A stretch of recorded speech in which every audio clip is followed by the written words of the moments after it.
কিন্তু মর্যাদার দিক থেকে, শ্রেষ্ঠত্বের দিক থেকে আমাদের নবীর সম্মান সবচেয়ে বেশি। আওয়াজ দিয়ে বলেন ঠিক না? তদ্রূপ ভাবে আদম আলাইহিস সালাতু ওয়াস সালামের উম্মত থেকে নিয়ে যত উম্মত অতিবাহিত হয়েছে, সর্বশেষ হচ্ছে উম্মতে মুহাম্মাদি। সর্বশেষ উম্মত কে? আমরা উম্মতে মুহাম্মাদি। এই উম্মতে মুহাম্মাদি সকল উম্মত থেকে শ্রেষ্ঠ। সকল উম্মত থেকে কি শ্রেষ্ঠ? সমস্ত আম্বিয়া আলাইহিস সালাতু ওয়াস সালামের পরে কার মর্যাদা সবচেয়ে বেশি? মুহাদ্দিসিনে কেরাম লিখেছেন, সমস্ত আম্বিয়া আলাইহিস সালাতু ওয়াস সালামের পরে সবচেয়ে মর্যাদা সম্পন্ন ব্যক্তি হচ্ছেন হযরতে আবু বকর সিদ্দিক রাদিয়াল্লাহু তাআলা আনহু। প্রথম খলিফা হযরত আবু বকর সিদ্দিক রাদিয়াল্লাহু তাআলা আনহু, তিনার মর্যাদা সবচেয়ে বেশি। তারপরে কার মর্যাদা? তারপরে হযরত ওমর ফারুক রাদিয়াল্লাহু তাআলা আনহুর মর্যাদা, তারপরে হযরত ওসমান রাদিয়াল্লাহু তাআলা আনহুর মর্যাদা, তারপরে হযরত আলী কাররামাল্লাহু ওয়াজহুর মর্যাদা, এরপরে আশারায়ে মুবাশশারার মর্যাদা, এরপরে যারা বদরে আল্লাহু আকবার অংশগ্রহণ করেছেন তাদের মর্যাদা, যারা উহুদে অংশগ্রহণ করেছেন তাদের মর্যাদা। এক কথায় সমস্ত আম্বিয়া আলাইহিস সালাতু ওয়াস সালামের পরে সবচাইতে মর্যাদা সম্পূর্ণ, সবচাইতে মর্যাদা সম্পূর্ণ ব্যক্তি হচ্ছেন হযরত আবু বকর। হযরতে কি? আবু বকর সিদ্দিক রাদিয়াল্লাহু তাআলা আনহু। ওনার পরে হযরত ওমর ফারুক রাদিয়াল্লাহু তাআলা আনহুর মর্যাদা সবচাইতে কি বেশি। হযরত ওমর ফারুক রাদিয়াল্লাহু তাআলা আনহু সম্পর্কে আমরা সকলেই জানি, তিনার নাম হচ্ছে ওমর। নাম কি? ওমর। তিনার লকব হচ্ছে ফারুক, বাইনাল হক ওয়াল বাতিল, হক এবং বাতিলের মধ্যে পার্থক্য নির্ণয়কারী। তিনার কুনিয়ত হচ্ছে আবু হাফস। কুনিয়ত কি? আবু হাফস। তিনার পিতার নাম হচ্ছে খত্তাব, তিনার মায়ের নাম হচ্ছে হান্তামা। তিনি কোরাইশ বংশের আদি গোত্রের লোক ছিলেন। কে? হযরত ওমর ফারুক রাদিয়াল্লাহু তাআলা আনহু।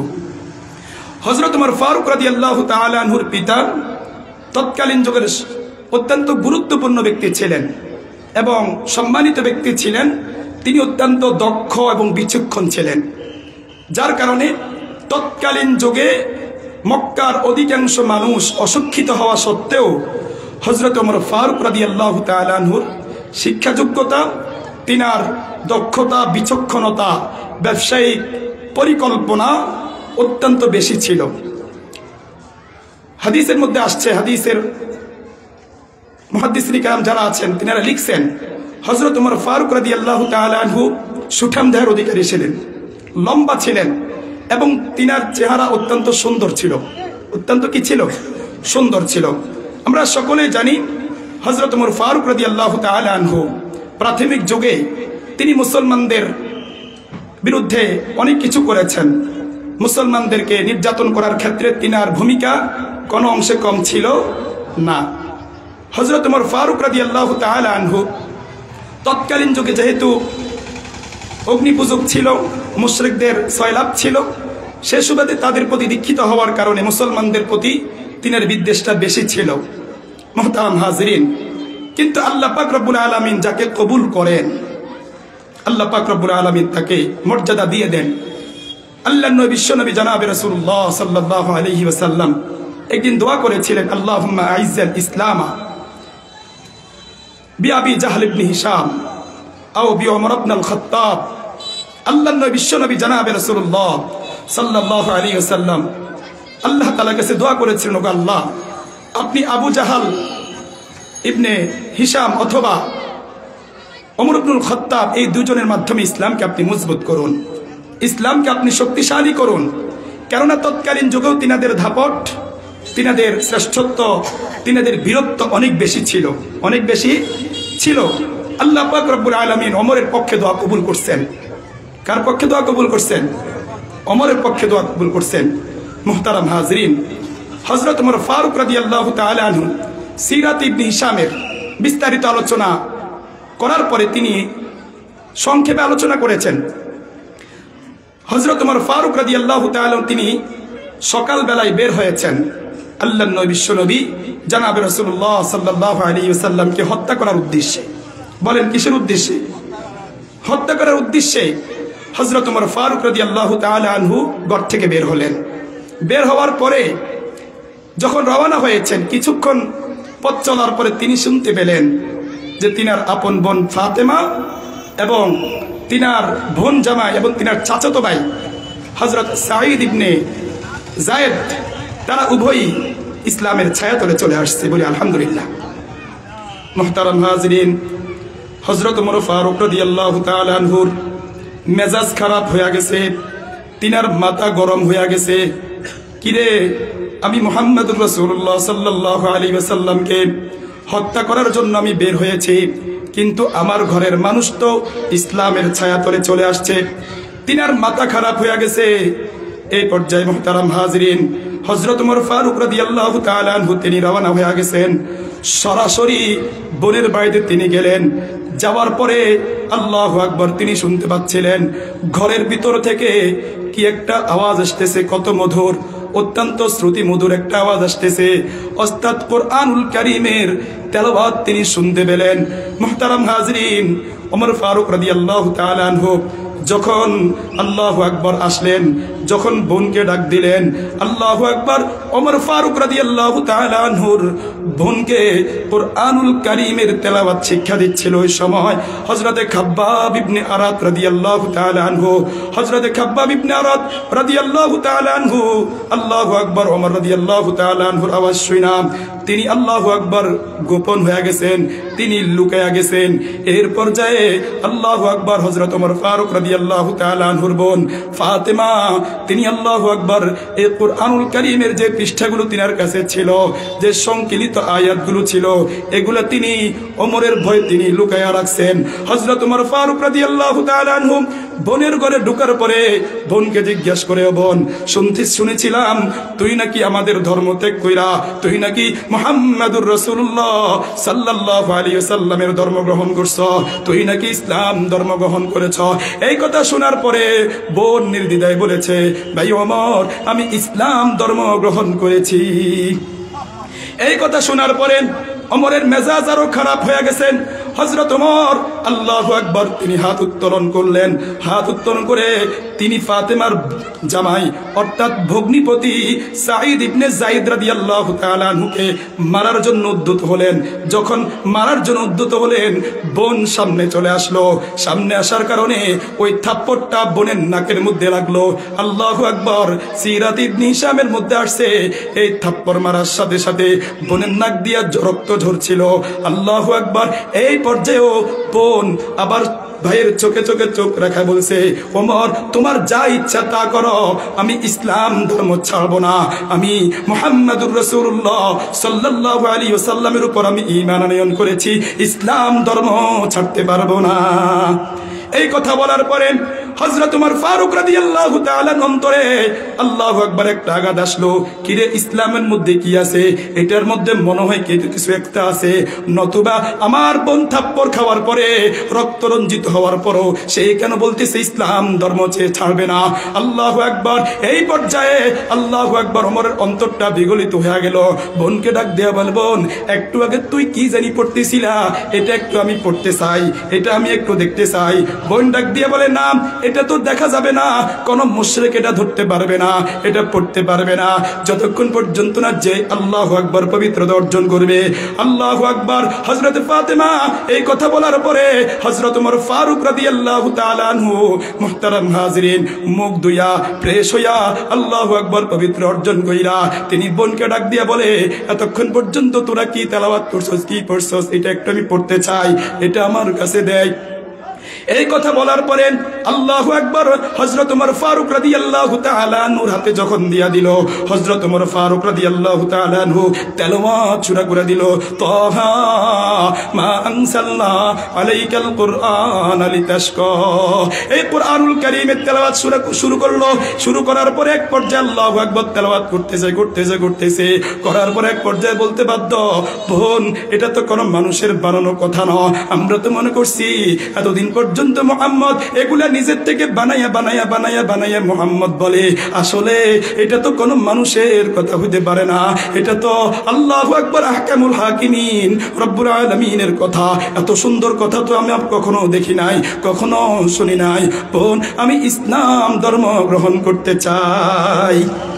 এই কথা বলার সাথে সাথে মুহতারাম হাজিরিন, ওই খাব্বাব ইবনে আরাত রাদিয়াল্লাহু তাআলা আনহু তিনি ওমরের ভয়ে লুকায়া ছিলেন। আল্লাহু আকবার। তিনি ওই লুকান্ত অবস্থা থেকে বের হইয়া তিনি আয়েশা বলতেছেন, ওমর, আমি গতকাল শুনেছি আল্লাহু আকবার, আল্লাহর নবী বিশ্ব নবী জনাব রাসূলুল্লাহ সাল্লাল্লাহু আলাইহি ওয়াসাল্লাম তোমার জন্য দোয়া করেছে। আল্লাহু আকবার। আল্লাহর নবী বিশ্ব নবী জনাব রাসূলুল্লাহ সাল্লাল্লাহু আলাইহি ওয়াসাল্লামের দোয়া কবুল হয়ে গেছে। আল্লাহু আকবার। হযরত ওমর ফারুক রাদিয়াল্লাহু তাআলা আনহু বলেছিলেন, আমাকে মুহাম্মদুর রাসূলুল্লাহ সাল্লাল্লাহু আলাইহি ওয়াসাল্লামের দরবারে নিয়ে যাও, দারুল আরকামে নিয়ে যাও। মুহতারাম হাজিরিন, হযরত ওমর ফারুক রাদিয়াল্লাহু তাআলা আনহুকে দারুল আরকামে নিয়ে আসা হলো। আল্লাহু আকবার। সমস্ত সাহাবায়ে কেরামের অন্তরে কম্পন সৃষ্টি হয়ে গেছে। ওমরের হাতে তো আবার তলোয়ার আছে। আল্লাহ জানে ওমর আজকে কি করে, না জানি মুহাম্মদুর রাসূলুল্লাহ সাল্লাল্লাহু আলাইহি ওয়াসাল্লামকে আজকে শহীদ করে দেয়। সাহাবায়ে কেরাম অন্তরে বড় ভয়। মুহতারাম হাজিরিন, কিন্তু ওমরের কোনো গর্জন নাই। তলোয়ার আছে ঠিক, কিন্তু ওমরের কোনো গর্জন নাই। সাহাবায়ে কেরাম, যে সমস্ত সাহাবায়ে কেরামরা ওমর রাদিয়াল্লাহু তাআলা হাতে নির্যাতিত হয়েছিল, তারা দারুল আরকামে ওমরকে ঢুকতে দিচ্ছে না। আমাদের সমাজের মধ্যে যদি কোনো সন্ত্রাস যদি আমাদের মাহফিলের তরবারে নিয়ে আসে, আমরা কি তাকে ঢুকতে দেবনি? দিবে না। আল্লাহু আকবার। তদ্রুপভাবে সাহাবায়ে কেরাম ওমরকে ঢুকতে দিচ্ছে না। কেন?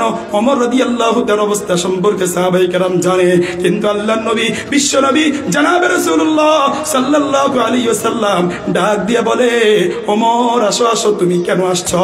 একটু বলো, শুনতে চাই। আল্লাহু আকবার। ওমর ফারুক রাদিয়াল্লাহু তাআলা আনহু ডাক দিয়ে বলে, ওগো আল্লাহর নবী, আজকে আমার মন মানসিকতা পরিবর্তন হয়ে গেছে। কোরআনুল কারীমের তেলাওয়াত শুনা, কোরআনুল কারীমের তেলাওয়াত করার পরে আমার অন্তর পরিবর্তন হয়ে গেছে। ওগো নবী, আপনি আমাকে কালিমা পড়ায়া মুসলমান বানায়া দেন। আল্লাহু আকবার। হযরত ওমর ফারুক রাদিয়াল্লাহু তাআলা আনহু আল্লাহু আকবার মুসলমান হয়ে গেছে। আল্লাহু আকবার। ওমর ফারুক রাদিয়াল্লাহু তাআলা আনহু মুসলমান হওয়ার আগ পর্যন্ত সাহাবায়ে কেরাম গোপনে গোপনে রবের জিকির করত, গোপনে নামাজ আদায় করত, সালাত আদায় করত। হারাম শরীফে আয়েশা আল্লাহু আকবার নামাজ আদায় করার কোনো সুযোগ পায় নাই। হযরত ওমর ফারুক রাদিয়াল্লাহু তাআলা আনহু ইসলাম ধর্ম গ্রহণ করার পরে আল্লাহু আকবার, আল্লাহর নবী বিশ্ব নবী জনাব রাসূলুল্লাহ সাল্লাল্লাহু আলাইহি ওয়াসাল্লাম মসজিদে হারামে নামাজ পড়া শুরু করে দিলেন। কেন? ইসলামের পক্ষে প্রভাবশালী ব্যক্তি হযরত ওমর চলে আসছে। মুহতারাম হাজিরিন, হযরত ওমর ফারুক রাদিয়াল্লাহু তাআলা আনহু ইসলাম ধর্ম গ্রহণ করার পরে মুহতারাম হাজিরিন মুসলমানদের মধ্যে একটু শক্তি আসছে, কিন্তু কাফের বেদিনরা মুসলমান নিধন বন্ধ করতেছে না, মুসলমানদের বিরুদ্ধে ষড়যন্ত্র করা শুরু করে দিল। মুহতারাম হাজিরিন, ইহুদিরা খ্রিস্টানরা যতই আমাদেরকে বন্ধু বলুক না কেন, কোন ইহুদি মুসলমানদের প্রকৃত বন্ধু হতে পারে না, কোন খ্রিস্টান মুসলমানদের প্রকৃত বন্ধু হইতে পারে না। তারা যদি মুসলমানদের ভালোই চায়, মনে করতে হবে সেখানে মুসলমানদের বিরুদ্ধে ষড়যন্ত্র আছে না নাই? চিল্লে আবার আছে না নাই? তাহলে বোঝা গেল মুহতারাম হাজিরিন, ইহুদি খ্রিস্টান যদি কোনো চক্রান্ত করে, বিধর্মীরা যদি কোনো চক্রান্ত করে, মুসলমানদের বিরুদ্ধে কোনো ষড়যন্ত্র করে, তাহলে তাদের বিরুদ্ধে কথা বলতে হবে কি হবে না? নাকি চুপ করে থাকবে? নাকি সোচ্চার হইতে হবে? গর্জন দিতে হবে কি হবে না? একটা ঘটনা শোনে। স্ত্রীর বেতন 1.5 লাখ। স্ত্রীর বেতন কত? 1.5 লাখ। স্বামীর বেতন 1 লাখ। স্বামীর বেতন কি? 1 লাখ। স্বামী স্ত্রী গেছে শুয়ের জন্য, ঘুমানোর জন্য গেছে, মশারিকে টাঙ্গাবে, এটা নিয়ে বেজাল। এটা নিয়ে কি? কারো দাফট তো কম না। স্ত্রীর বেতন কত? 1.5 লাখ। স্বামীকে মশারি তুই টাঙ্গা, স্ত্রীকে তুই টাঙ্গা। কথা বুঝেন নাই? বেতন তো কারো কম না। এরপরে সিদ্ধান্ত নিল যে এখন যে কথা বলবে, এখন থেকে যে কথা বলবে সে মশারি টাঙ্গাবে। আল্লাহ নামের চোর ঢুকছে। কে ঢুকছে? কন আরো জোরে কন, কে ঢুকছে? চোর। মুহতারাম হাজিরিন, চোর ঘরে ঢুকছে, ঢুকার পরে এটা নেয় সেটা নেয়, আলমারি খোলে, কিন্তু দুজন দেখে কিন্তু কথা বলে না। কার ডরে? কার ডরে? মশারি টাঙ্গেবার ডরে। কথা কন না, কার ডরে? মশারি টাঙ্গেবার ভয়ে স্বামীও কথা বলে না, স্ত্রীও কথা বলে না। এক পর্যায়ে চোর অনেক কিছু গোছানোর পরে বাতের আলমারিটাও খুললো। এবার চোর ভাত নেয়, তরকারি নেয়। এবার স্ত্রীর মধ্যে আঘাত আসলো, কিরে এত কষ্ট করি আল্লাহু আকবার ভাত ফাঁকাইলাম, চোরা যে আমার ভাত নিয়ে যাইতেছে। এবার কয় চোর আইছে, কি আইছে? আরে চোর ঢুকার সাথে সাথে যদি গর্জন দিত, চোর এগুলো নেওয়ার সুযোগ থাকতো কেন? তো কথা বলে নাই। কি বলে নাই? কথা বলে নাই। আজকে মুহতারাম হাজিরিন, নাস্তিক বেদিনরা, ইহুদি খ্রিস্টানরা মুসলমানদের ঈমান নিয়ে ছিনিমিনি খেলে। আল্লাহু আকবার। নাস্তিকরা রাসূলের বিরুদ্ধে কথা বলে, নাস্তিকরা আল্লাহু আকবার আল্লাহর বিরুদ্ধে কথা বলে, ইসলামের বিরুদ্ধে কথা বলে। হিন্দু সম্প্রদায়, কট্টর হিন্দু সম্প্রদায় ইসকন মুসলমানদেরকে নিধন করার ষড়যন্ত্র করে। আমাদের অ্যাডভোকেট সাইফুল ইসলামকে আল্লাহু আকবার তারা হত্যা করে। তারপরও তারা মুসলমানদের বিরুদ্ধে ষড়যন্ত্র কম করতেছে না। সুতরাং ইসকনের বিরুদ্ধে আমাদেরকে সোচ্চার হওয়া লাগবে কি লাগবে না? আমাদের রিজিক কার হাতে? দিল্লি আমাদের রিজিক দিবে না, আমেরিকা আমাদের রিজিক দেয় না। আমাদের রিজিক কে দেন বলেন? ইন্নাল্লাহা হুয়ার রাজ্জাকু যুল কুওয়াতিল মাতিন। আমাদের রিজিক দেয় কে? আর জোরে কোন, রিজিক দেয় কে? সম্মান দেওয়ার মালিক কে? ক্ষমতা দেওয়ার মালিক কে? দিল্লির ক্ষমতা দেওয়ার অধিকার নাই, আমেরিকার ক্ষমতা দেওয়ার মালিক নয়। ক্ষমতা দেওয়ার মালিক কে? আওয়াজ দিয়া বলেন। কুলিল্লাহুম্মা মালিকাল মুলকি তুতিল মুলকা মান তাশা ওয়া তানজিউল মুলকা মিম্মান তাশা ওয়া তুইজ্জু মান তাশাউ ওয়া তুযিল্লু মান তাশা। ক্ষমতা দেন কে? আল্লাহ। আবার ক্ষমতা পাওয়ার পরে যদি ক্ষমতার অপব্যবহার করে, এই ক্ষমতা থেকে আল্লাহ পাক রব্বুল আলামিন কিভাবে নামায় সেটাও জাতি জানে কি জানে না। এই জন্য মুহতারাম হাজিরিন, পৃথিবীর বুকে কোন জালেম কুছ নিয়ে যাইতে পারে নাই। জালেম কুছ নেই, জালেম কা কুছ নেই রহতা। জালেমের কোনো কিছুই থাকে না, আর মাজলুম কা কুছ নেই যাতা। মাজলুমের কোনো কিছুই যায় না। আওয়াজ দিয়া বলেন ঠিক কি ঠিক না? এই জন্য মুহতারাম হাজিরিন, যুগে যুগে যারাই ক্ষমতার অপব্যবহার করেছে, যারাই যুগে যুগে ক্ষমতার অপব্যবহার করেছে, রব্বুল আলামিন তাদেরকে লাঞ্ছিত করেছে। ফেরাউন টিকতে পারে নাই, হামান টিকতে পারে নাই, নমরুদ টিকতে পারে নাই। আল্লাহু আকবার। যারা এই যুগে যুগে মানুষের উপর জুলুম করেছে ইসলামের বিরুদ্ধে, যারা এই যুগে যুগে আল্লাহু আকবার ইসলামের বিরুদ্ধে ষড়যন্ত্র করেছে, তারা অতীতেও টিকতে পারে নাই, বর্তমানেও টিকতে পারবে না। ইনশাআল্লাহ কিয়ামত পর্যন্ত ইসলামের বিরুদ্ধে যারা এই ষড়যন্ত্র করবে, যারা আলেম ওলামাদের বিরুদ্ধে বিশুদ্ধার করবে, যারা আলেম ওলামাদেরকে আল্লাহু আকবার সত্য কথা বলার কারণে, হকের কথা বলার কারণে যারা নির্যাতন করবে, নিপীড়ন করবে, ভবিষ্যতেও তারা টিকতে পারবে না। আওয়াজ দিয়ে কোন ঠিক কি ঠিক না? টিকতে পারবে? এই জন্য ইসলামের বিরুদ্ধে যদি কোনো ষড়যন্ত্র হয়, তাহলে বসে থাকা যাবে না। তাদের বিরুদ্ধে কঠিন হুক্কাত দিতে হবে, তাদের বিরুদ্ধে প্রয়োজনে জিহাদ করতে হবে, লড়াই করতে হবে। ইনশাআল্লাহ ইনশাআল্লাহ সিরিয়া থেকে আল্লাহু আকবার বিদায়িত হয়েছে কি হয় নাই? বাশার আল আসাদ পলায়ন করতে বাধ্য হয়েছে। মুহতারাম হাজিরিন, অতি সত্বর ইনশাআল্লাহ সারা পৃথিবীর মধ্যে ইসলামের কালিমা উড়বে। উড়বে বলেন ইনশাআল্লাহ। জোরে কর ইনশাআল্লাহ। আমেরিকাতে ইসলামের কালিমা উড়বে, দিল্লিতে ইসলামের কালিমা উড়বে। সারা পৃথিবীর এমন কোন পাকা ঘর থাকবে না, এমন কোন কাঁচা ঘর থাকবে না যেখানে লা ইলাহা ইল্লাল্লাহ মুহাম্মাদুর রাসূলুল্লাহ সাল্লাল্লাহু আলাইহি ওয়াসাল্লামের দাওয়াত পৌঁছবে না। আওয়াজ দিয়া বলেন ঠিক কি ঠিক না? ইনশাআল্লাহ একদিন না একদিন সারা পৃথিবীর বুকে খেলাফত কায়েম হয়ে যাবে। আল্লাহর এই জমিনে আল্লাহর দ্বীন কায়েম হয়ে যাবে। আল্লাহর এই জমিনে আল্লাহর দ্বীন কায়েম করার জন্য, আল্লাহর হুকুমকে, বিধানকে কায়েম করার জন্য যদি আমাদেরকে রক্ত দিতে হয়, রক্ত দেওয়ার জন্য প্রস্তুত আছেন না নাই? যদি আমাদেরকে অর্থ সম্পদ ব্যয় করতে হয়, আমাদেরকে অর্থ সম্পদ ব্যয় করতে হবে। আজকে তো অনেকে বলে, হুজুর আপনারা তো ওয়াজ নসিহত করবেন, আপনারা আল্লাহু আকবার রাজনীতি কেন করবেন? আপনি তো ইমাম, আপনি ইমামতি করবেন, আপনি তো খতিব, আপনি খতিবগিরি করবেন, আপনি তো আল্লাহু আকবার ওয়াইজ, আপনি সুন্দর সুন্দর আখিরাতের কথা বলবেন, আপনি সুন্দর সুন্দর মানুষদেরকে কথা বলবেন। ইসলামী রাজনীতি কেন করবেন? এটা তো নোংরা জিনিস, এটা তো ভালো মানুষ করে না। বলে কি বলে না? ইমামরা রাজনীতি করতে পারবে না, খতিবরা রাজনীতি করতে পারবে না, যারা বক্তা তারা রাজনীতি করতে পারবে না, তারা হলো ভালো মানুষ আর আমরা খারাপ মানুষ, আমরা রাজনীতি করি। রাজনীতি হলো নোংরা জিনিস, সুতরাং এটা আপনারা করবেন না। ইসলামের মধ্যে রাজনীতি আছে না নাই? আওয়াজ দিয়ে এখন, আওয়াজ দিয়ে এখন, ইসলামের মধ্যে রাজনীতি আছে না নাই? ইসলাম আছে আর ইসলাম থাকবে, ইসলামী রাজনীতি চলছেই চলবে। ইসলাম আছে আর ইসলাম থাকবে, ইসলামী রাজনীতি চলছেই চলবে। আওয়াজ দিয়ে আমরা ঠিক কি ঠিক না? আসুক না যত বাধা, যত জোরে শ্রাইকুন, রাসূলের পথে মোরা চলবো। চলবেন তো ইনশাআল্লাহ? আসুক না যত বাধা, যত জোরে শ্রাইকুন, রাসূলের পথে মোরা চলবই। এ জীবন বাজি রেখে দিনের নিশান মোরা বাংলার আকাশে উড়াবো। আসুক না যত বাধা, যত জোরে শ্রাইকুন, রাসূলের পথে মোরা চলবো। আসুক না যত বাধা, যত জোরে শ্রাইকুন, রাসূলের পথে মোরা চলবো। চলবেন তো ইনশাআল্লাহ? আল্লাহ এবং আল্লাহর রাসূল আল্লাহু আকবার যা বলেছেন তা সত্য, সেটা আমাদেরকে আল্লাহর এই জমিনে বাস্তবায়ন করা লাগবে কি লাগবে না? রাজি আছেন তো ইনশাআল্লাহ? তো মুহতারাম হাজিরিন, বলতেছিলাম হযরত ওমর ফারুক রাদিয়াল্লাহু তাআলা আনহু, আল্লাহু আকবার, দেখেন এই কোরআনের মুজিজা, এই কোরআনের তেলাওয়াত শোনার পরে তিনের অন্তর বিগলিত হয়ে গেছে। আসলে তো এই কোরআনুল কারীমের তিলাওয়াত এত মধুর, এত মধুর, এটার প্রভাব আছে না নাই?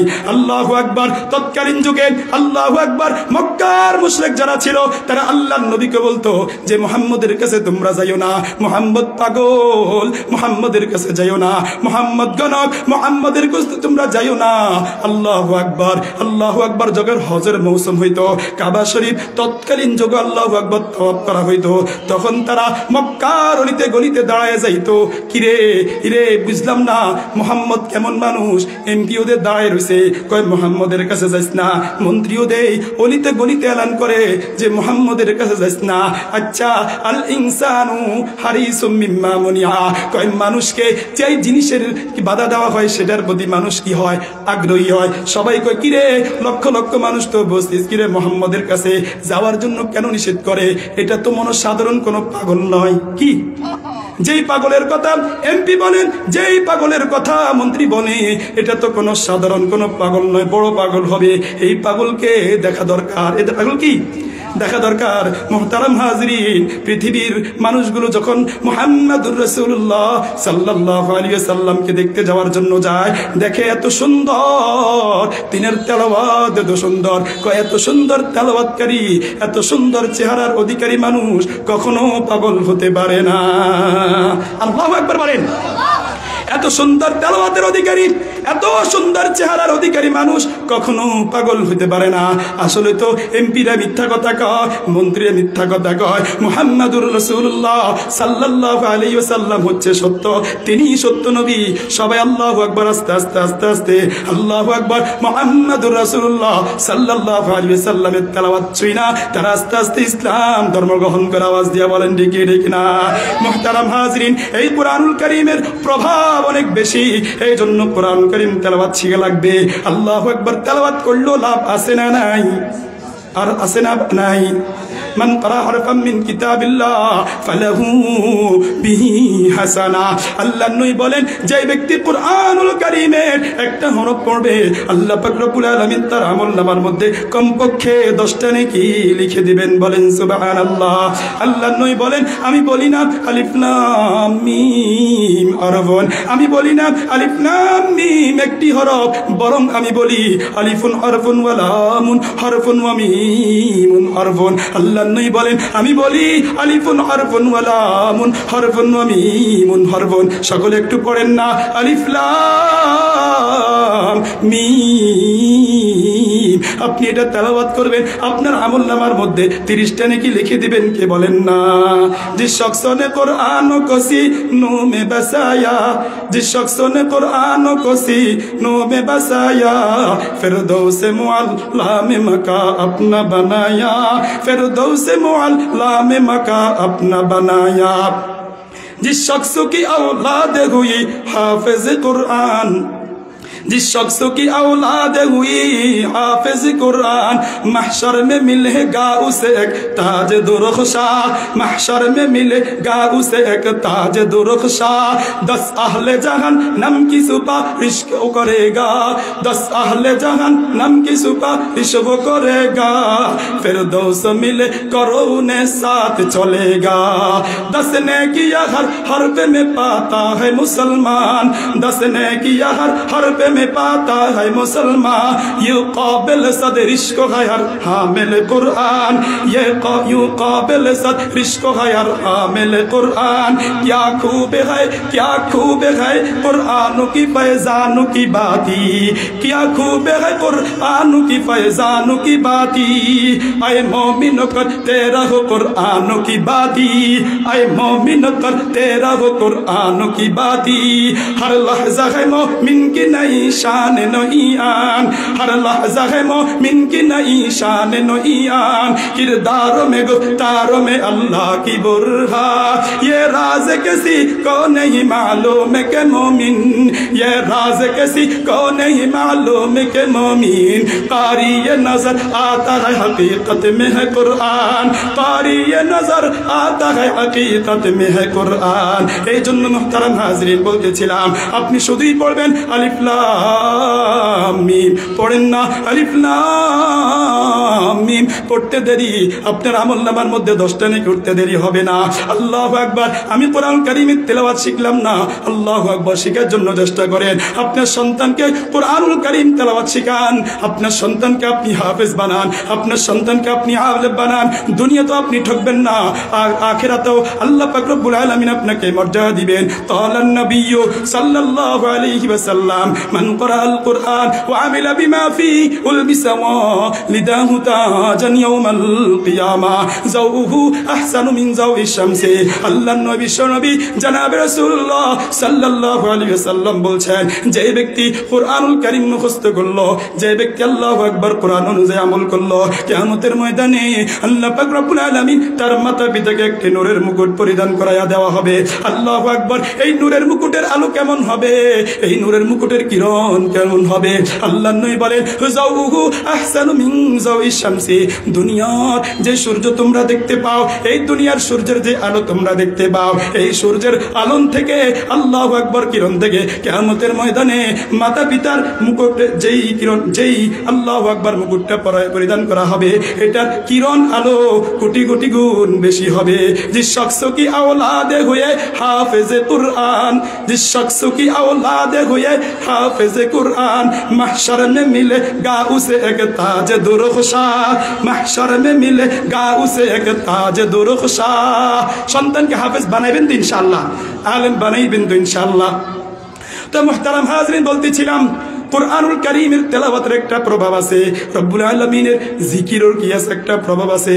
আল্লাহু আকবার। আল্লাহর নবী নবী জনাব রাসূলুল্লাহ সাল্লাল্লাহু আলাইহি ওয়াসাল্লাম বলছেন, আল্লাহু আকবার, যখন কোন মানুষের অন্তর কখন গুনাহ করে তখন তোর অন্তরটা কালো হয়ে যায়, কুষ্ঠিত হয়ে যায়, তার কাছে নামাজ ভালো লাগে না, তার কাছে রোজা ভালো লাগে না। আল্লাহু আকবার। তখন তাকেই করতে হবে বেশি বেশি মাওলা পাকের জিকির করতে হবে। একটু মাওলা পাকের জিকির করেন না, লা ইলাহা ইল্লাল্লাহ, লা ইলাহা ইল্লাল্লাহ, লা ইলাহা ইল্লাল্লাহ, লা ইলাহা ইল্লাল্লাহ, লা ইলাহা ইল্লাল্লাহ।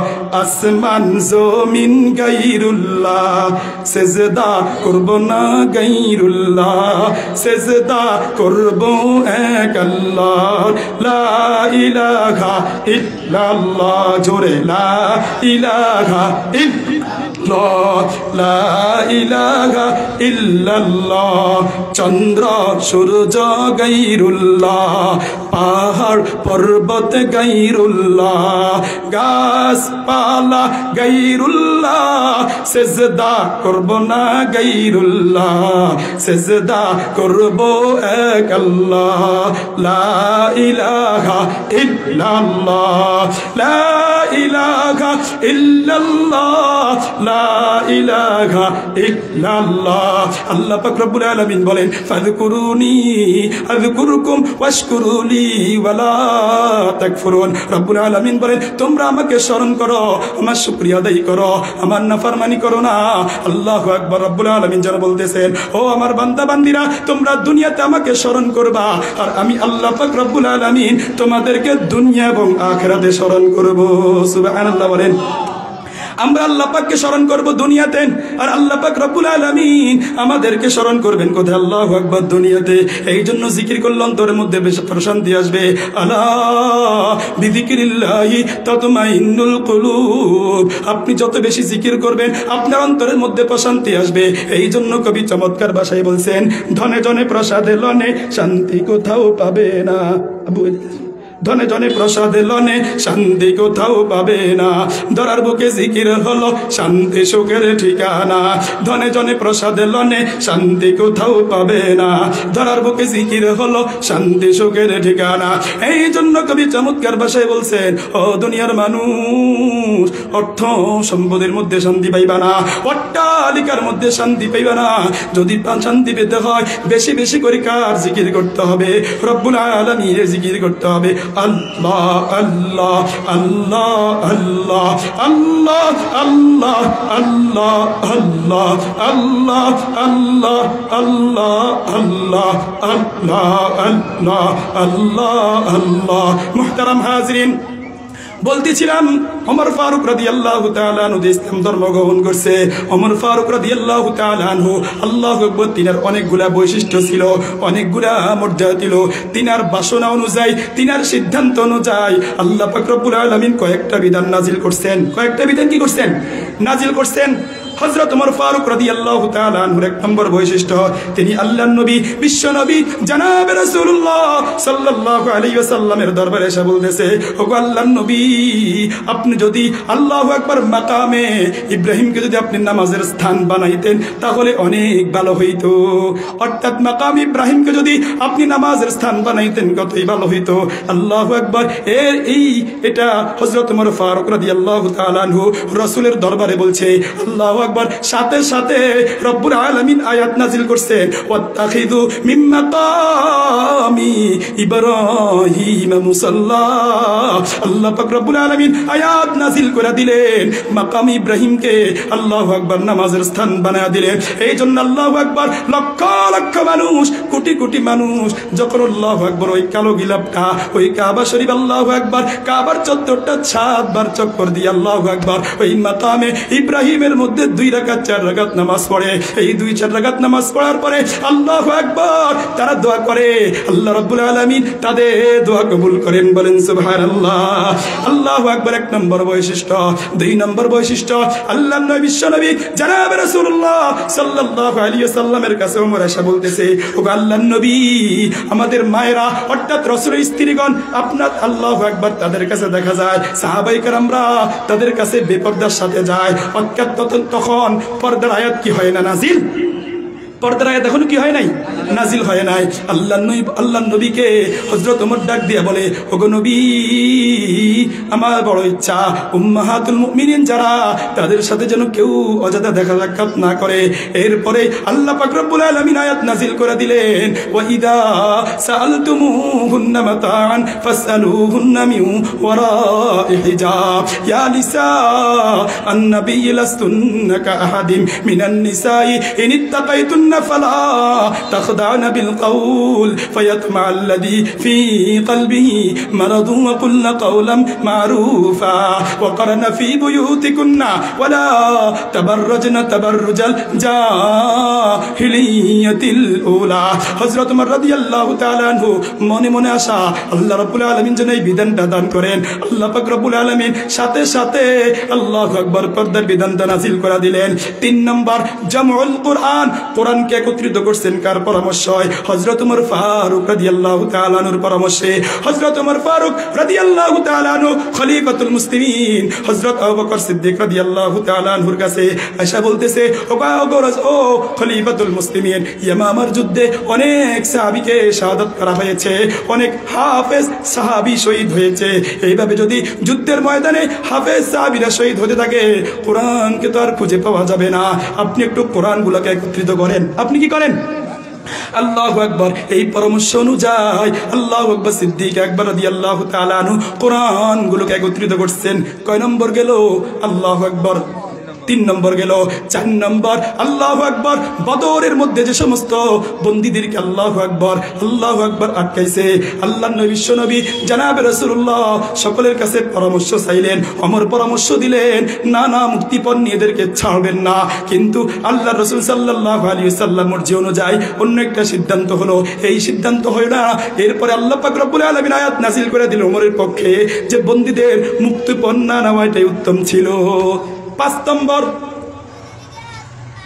যখন আল্লাহু আকবার মুনাফিকের সর্দার আব্দুল্লাহ ইবনে উবাই ইবনে সুলুল যখন মারা গেল, মারা যাওয়ার পরে মুহতারাম হাজিরিন, আল্লাহর নবী সাল্লাল্লাহু আলাইহি ওয়াসাল্লামকে জানাজার নামাজ পড়ানোর জন্য ডাকা হলো। আল্লাহর নবী তো রাহমাতুল লিল আলামিন, ওয়া মা আরসালনাকা ইল্লা রাহমাতাল লিল আলামিন। তিনি মুসলমানদের জন্য রহমত, ইহুদি খ্রিস্টানদের জন্য রহমত, তিনি সমস্ত মাখলুকাতের জন্য তিনি রহমত। ডাকার সাথে সাথে আল্লাহর নবী উপস্থিত হয়ে গেলেন জানাজার নামাজ পড়ার জন্য। তিনি জানাজার নামাজ পড়ার জন্য দাঁড়াইলেন। এমন সময় ওমর রাদিয়াল্লাহু তাআলা ডাক দিয়ে বলে, ওগো নবী, আপনার কি জানে না এ তো শ্রেষ্ঠ মুনাফিক, সে তো আপনার বিরুদ্ধে এটা বলতো, আমাদের বিরুদ্ধে এটা বলতো, মুসলমানদের বিরুদ্ধে এটা বলতো, আপনি তার জানাজার নামাজ পড়ায়েন না। আল্লাহর নবী তো রাহমাতুল লিল আলামিন, তিনি ওই মুনাফিকের জানাজার নামাজ পড়াইছেন। এরপরে আল্লাহ পাক রব্বুল আলামিন আয়াত নাযিল করে দিলেন, ওয়ালা তুসাল্লি আলা আহাদিন মিনহুম মাত আবাদাও ওয়ালা তাকুম আলা কবরি ওয়ালা তুসাল্লি আলা আহাদিন মিনহুম মাত আবাদাও ওয়ালা তাকুম আলা কবরি। আল্লাহ পাক রব্বুল আলামিন ওমরের পক্ষে আয়াত নাযিল করে দিলেন, আল্লাহু আকবার, ওগো নবী, ভবিষ্যতে আর কখনো মুনাফিকদের জানাজার নামাজ পড়াবেন না এবং তাদের কবরের নিকটও দাঁড়াবেন না। আল্লাহু আকবার বলেন। তাহলে কার রায় অনুযায়ী? হযরত ওমর রাদিয়াল্লাহু তাআলা আনহুর মানসা অনুযায়ী 4 জায়গার মধ্যে আল্লাহ পাক রব্বুল আলামিন আয়াত নাযিল করে দিলেন। আর এক জায়গার মধ্যে আমিরুল মুমিনিন আল্লাহু আকবার হযরত আবু বকর সিদ্দিক রাদিয়াল্লাহু তাআলা আনহু তিনার পরামর্শ অনুযায়ী কোরআনকে জমা করেছেন। কি করছেন মুহতারাম হাজিরিন? হযরত ওমর ফারুক রাদিয়াল্লাহু তাআলা আনহুকে শাহাদাত কিভাবে করা হলো? মুহতারাম হাজিরিন, হযরত ওমর ফারুক রাদিয়াল্লাহু তাআলা আনহুর শাহাদাতের ঘটনা কত করুন। মুহতারাম হাজিরিন, একটু মনোযোগ দিয়া খেয়াল করেন। আল্লাহু আকবার। মুগীরা ইবনে শুবা, কি মুগীরা ইবনে শুবার একজন কৃতদাস ছিল, তার কৃতদাসী ছিল, তার নাম ছিল আবু লুলু। নাম কি? আবু লুলু। আল্লাহু আকবার। হযরত মুগীরা ইবনে শুবা রাদিয়াল্লাহু তাআলা আনহু মুক্তিপণ হিসাবে 2 দিরহাম একটু বেশি ধরলেন। আল্লাহু আকবার। আবু লুলু আমিরুল মুমিনিন হযরত ওমরের দরবারে এসে বলতেছে, ও ওমর, আমিরুল মুমিনিন, আমার মালিক 2 দিরহাম বেশি ধরছে। এই কথা বলার পরে ওমর রাদিয়াল্লাহু তাআলা আনহু জিজ্ঞেস করলেন, তোমার কাজ কি, তোমার পেশা কি? কয়, আমি হইলাম একজন কামার, আমি হইলাম কারুকার্য শিল্পী। এই কথা বলার পরে আল্লাহু আকবার রাদিয়াল্লাহু তাআলা বললেন, তাহলে তো 2 দিরহাম তোমার জন্য কোনো ব্যাপার না, তোমার জন্য এটা তো বেশি ধরা হয় না। কি ধরা হয় নাই? কিন্তু এই ছিল অগ্নিপূজক। আবু লুলু এই ছিল অগ্নিপূজক। আল্লাহু আকবার। মুহতারাম হাজিরিন, সেই ক্ষিপ্ত হইয়া আল্লাহু আকবার 23 হিজরি। কত হিজরি? 23 হিজরি 25 জিলহজ ইশার নামাজের সময় হযরত ওমর রাদিয়াল্লাহু তাআলা আনহু যখন মিম্বারের মধ্যে দাঁড়াইয়া, নামাজের মুসল্লার মধ্যে দাঁড়াইয়া যখন বললেন আল্লাহু আকবার, এই তাকবীর বাঁধার সাথে সাথে আল্লাহু আকবার, ওই অগ্নিপূজক আবু লুলু একটি ছুরি দিয়া তিনার আল্লাহু আকবার বুকের মধ্যে কয়েকটা আঘাত করলেন, কাঁধের মধ্যে কয়েকটা আঘাত করলেন। এই আঘাতের কারণে রক্ত এত বেশি ঝরছে। আল্লাহু আকবার। মুহতারাম হাজিরিন, আল্লাহু আকবার। আমিরুল মুমিনিন হযরত ওমর ফারুক রাদিয়াল্লাহু তাআলা আনহু আব্দুর রহমান ইবনে আউফকে নামাজের জায়গার মধ্যে দাঁড়া করাইয়া তিনি আল্লাহু আকবার তিনি বেহুশ হয়ে পড়ে গেলেন। আল্লাহু আকবার। অন্যদিকে আবু লুলু পালানোর জন্য চেষ্টা করেছিল, সাহাবায়ে কেরাম তাকে ধরলেন। ধরার পরে সে নিজেকে আল্লাহু আকবার আত্মহত্যা করেছে। মুহতারাম হাজিরিন, 25 জিলহজ 30 হিজরিতে হযরত ওমর রাদিয়াল্লাহু তাআলা আনহুকে আঘাত করা হলো। এটার ব্যথা তো বেশি ছিল, রক্ত এত বেশি ক্ষরণ হয়েছিল মুহতারাম হাজরিন 27 জিলহজ আল্লাহু আকবার 23 হিজরিতে হযরত ওমর ফারুক রাদিয়াল্লাহু তাআলা আনহু শাহাদাত বরণ করেন। হযরত ওমর ফারুক রাদিয়াল্লাহু তাআলা আনহুর শাসন এমন কেমন ছিল, তিনি একজন ন্যায়পরায়ণ বাদশা ছিলেন। তিনার কাছে ইসলামের ব্যাপারে কোনো ছাড় ছিল না, ন্যায় বিচারের ব্যাপারে তিনি ছিলেন অত্যন্ত কঠিন, অত্যন্ত শক্ত। মুহতারাম হাজরিন, একটা ঘটনা আমি আপনাদেরকে শোনাই, এই ঘটনা শুনলে আপনারা বুঝতে পারবেন হযরত ওমর ফারুক রাদিয়াল্লাহু তাআলা আনহুর শাসন ব্যবস্থা কত কঠিন ছিল। মুহতারাম হাজরিন, 350 মাইল দূরে একজন যুবক সেই হযরত ওমর ফারুক রাদিয়াল্লাহু তাআলা আনহুর সাথে মুলাকাত করার জন্য, সাক্ষাৎ করার জন্য রওনা হয়ে গেছেন। আল্লাহু আকবার। পথে মধ্যে তিনি ক্লান্ত হয়ে গেছেন। আল্লাহু আকবার। যে ঘোড়া করে তিনি রওনা হয়েছেন মুহতারাম হাজরিন, ওই ঘোড়াটাকে এক পাশে বাইদা তিনি ওই যুবক কি করতেছে, শুয়ে আছে, ঘুমাইতেছে। ঘুম থেকে ওইটা দেখে ওই ঘোড়া আর নাই। ঘোড়া কি আর নাই। এরপরে মুহতারাম হাজরিন যায়া দেখে ঘোড়াটা মরা পড়ে আছে, আর ওই ঘোড়ার সামনে একজন বয়স্ক লোক দাঁড়ায় আছে। আল্লাহু আকবার। যুবক জিজ্ঞেস করে, আমার ঘোড়াটাকে মারলো কে? ওই বয়স্ক লোকটা বলে, এই ঘোড়াটা আমার ফসল নষ্ট করেছে, এই জন্য তাকে তাড়ানোর জন্য আমি একটা পাথর নিক্ষেপ করলাম। এই পাথর নিক্ষেপ করার সাথে সাথে ওই ঘোড়াটা সাথে সাথে মারা গেল। মুহতারাম হাজির, ওই যুবকের মাথা গরম হয়ে গেছে, মেজাজ খারাপ হয়ে গেছে। ওই যুবক ওই পাথরটা নিয়ে আবার কাকে মারলো? ওই বয়স্ক লোকটাকে মারলো। আল্লাহু আকবার। অনিচ্ছা শর্তে মাথা মেজাজ গরম ছিল, সাথে সাথে পাথরটা নিক্ষেপ করার সাথে সাথে তিনার মাথা পেটে রক্তক্ষরণ হইয়া তিনিও মৃত্যুবরণ করলেন। আল্লাহু আকবার। ওই বয়স্ক লোকের 2 জন ছেলে পিতাকে আল্লাহু আকবার তালাশ করার জন্য বের হয়ে গেছে। পিতাকে তালাশ করে পাওয়ার পরে দেখে পিতা আর দুনিয়াতে নাই। আল্লাহু আকবার। মুহতারাম হাজরিন, যুবককে জিজ্ঞেস করে, আমাদের পিতাকে মারলো কে? যুবক কয়, আমি মেরেছি, তবে ইচ্ছাকৃত মারি নাই। ওই নাছোড় বান্দা তারা উভয় বলে, না না না না, চলো আমিরুল মুমিনিনের কাছে চলো। আমিরুল মুমিনিনের কাছে নিয়ে আসা হলো। আনার পরে যুবককে জিজ্ঞেস করে, যুবক এই বয়স্ক লোকটাকে তুমি কেন মারলা? যুবক বলে, আমি ইচ্ছাকৃত মারি নাই, অনিচ্ছা সত্ত্বে সেই মারা গিয়েছে, আমার ভুল হয়ে গেছে, আমাকে মাফ করে দেন। মুহতারাম হাজরিন, আমিরুল মুমিনিন তো কঠিন। ওমর ফারুক রাদিয়াল্লাহু তাআলা আনহু ওই যুবকের বিরুদ্ধে ফাঁসির রায় দিয়ে দিছে। যুবককে জিজ্ঞেস করো, যুবক একটু পরেই তোমাকে ফাঁসির কাস্টে ঝুলানো হবে, তোমার শেষ ইচ্ছা কি তুমি একটু বলো না? যুবক ডাক দিয়া বলে, আমিরুল মুমিনিন, আমার শেষ ইচ্ছা হলো আমি একটু বাড়িতে যাব। আচ্ছা বলেন দেখি, বাড়ি কত মাইল দূরে? 350 মাইল দূরে। এত বড় একটা খুনির আসামি সে বাড়িতে যাবে, এটার অনুমতি দেওয়া যায়? দেওয়া যায় না। মুহতারাম হাজরিন, এরপরে যুবককে জিজ্ঞাসা করে, ও যুবক, এই মদিনার মধ্যে তোমার কেউ আছে কিনা? তাহলে তাকে তোমার কফিল বানাও। যুবক ডাক দিয়া বলে, আমিরুল মুমিনিন, এই মদিনার মধ্যে তো আমার কেউ নাই, আমি একা, আমার কোনো মা নাই, আমার কোনো বাবা নাই, আমার কোনো আত্মীয় স্বজন এই মদিনার মধ্যে নাই। এই কথা বলার সাথে সাথে মুহতারাম হাজরিন, মদিনার সবচেয়ে আল্লাহু আকবার একজন বয়স্ক সাহাবী হযরত আবু যর গফারি রাদিয়াল্লাহু তাআলা আনহু দাঁড়িয়ে বলতেছেন, ও আমিরুল মুমিনিন, এটার জিম্মেদার আমি হয়ে গেলাম। হযরত আবু যর গফারি খাদেমে খায়রুল বাশার, হযরত আবু যর গফারি খাদেমে খায়রুল বাশার, খিদমতों में जिंदगी भर ना बनाया अपना घर। হযরত ওমর ফারুক রাদিয়াল্লাহু তাআলার সামনে হযরত আবু যর গফারি রাদিয়াল্লাহু তাআলা কফিল হয়ে গেল। যুবক গেল, বাড়িতে যাওয়ার পরে আল্লাহু আকবার, ইহুদির টাকা পরিশোধ করলো। মাতা পিতা থেকে বিদায় নিয়ে যুবক মদিনার পথে রওনা হয়ে গেছে। মুহতারাম হাজরিন, মদিনায় আসতে দেরি হয়েছে। আল্লাহু আকবার। হযরত আবু যর গফারি রাদিয়াল্লাহু তাআলা আনহুকে পাশের মঞ্চে উঠাবে বাপ, জল্লাদও ভয় পাইতেছে। মদিনার মানুষগুলো হাও মাও করে কান্নাকাটি করতেছে, হাই রে, এমন একজন সাহাবী একটা অপরাধ করে নাই, কোনো কিছুই করে নাই, কিন্তু তিনাকে অন্যায়ভাবে আজকে তিনাকে ফাঁসির কাস্টে ঝুলানো হবে। তিনাকে ফাঁসির কাস্টে উঠাইতেছে। আল্লাহু আকবার। ডাক দিয়া বলে, ও ওই দেখো কে জানি যুবক কে যেন আসতেছে, বালু উড়াইয়া দেখতেছে আল্লাহু আকবার, ওই যুবক ঘোড়া আল্লাহু আকবার দৌড়ে দৌড়ে আসতেছে। মুহতারাম হাজরিন, যুবক আসে বলতেছে, ও মদিনাবাসী, ভুল হয়ে গেছে, আসতে দেরি হয়ে গেছে, আমাকে ক্ষমা কইরা দেন। মুহতারাম হাজরিন, ওই যুবককে ফাঁসির কাস্টে উঠানো হলো। আল্লাহু আকবার, মদিনার মানুষ শান্ত হয়ে গেছে। এরপরে মদিনার মানুষ বলে, কিরে কেমন যুবক, কেমন যুবক? ফাঁসির সিদ্ধান্ত হওয়ার পরে সে আবার আসছে। তাহলে বোঝা গেল এই কোনো সাধারণ যুবক নয়, অসাধারণ যুবক। মুহতারাম হাজরিন, এরপরে ওই দুই ভাই বলে এই যুবককে আমরা আর ফাঁসির কাস্টে ঝুলাইতে চাই না, এই যুবককেও আমরা আমাদের আপন ভাই বানাইয়া নিলাম। মুহতারাম হাজরিন, আল্লাহ পাক রব্বুল আলামিন যে কথাগুলো বলছি, আল্লাহ পাক রব্বুল আলামিন বুঝে শুনে আমাদের জীবনকে গঠন করা